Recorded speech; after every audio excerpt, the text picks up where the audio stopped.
Hiya buddy, well in the session, hope you found it helpful. Just going to run through those couple of things we talked about regards setup.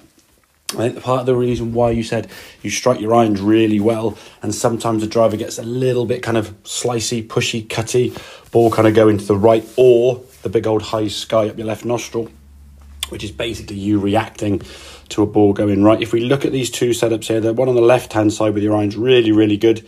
You've got a nice sort of angle there with your spine, a little bit of spine tilt, grip and everything looks great.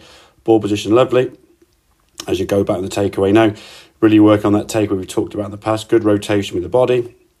Nicely getting behind the golf ball.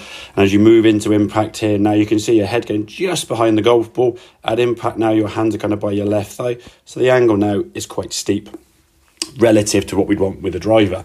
Now the swing for the irons, as we say, is going to be slightly different, all because of how we set to the golf ball. Now, as we discussed in the session, it's not actually a change of grip necessarily.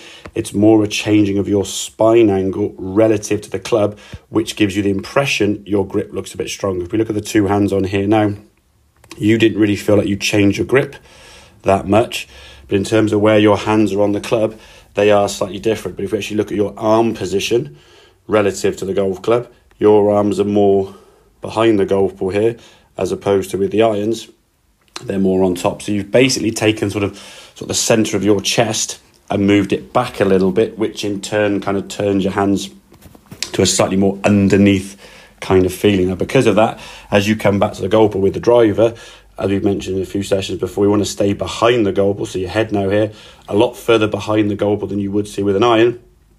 As you shift now, the same in which you do with the iron, because of that setup change, that setup tweak, the club now would be coming in here for an iron, which would be steep, but because the ball position further forward and you're back behind it, it kind of shallows out into impact, and we can square the club face up in a much more natural fashion. So if we can get those differences at setup and understand how we do stand to a golf ball differently with an iron compared to a drive, and that because of those adjustments at setup creates a different impact or a different angle of attack, and gets the impression sometimes a swing might feel different. We're actually swinging it fairly similar, still turning your torso, hinging and all the good stuff you do with your irons. You just change your body position at setup. And as I said, this is part of the reason why a lot of golfers, when they play golf, they come off the golf course saying, I hit my irons really good, but the driver was terrible. Or my driving was great today, but my wedges were awful, because people don't adjust very well to the setup of the club they're using. So just tweak that setup with the driver. Again, small little move, just getting your chest a little bit further back, as we can see.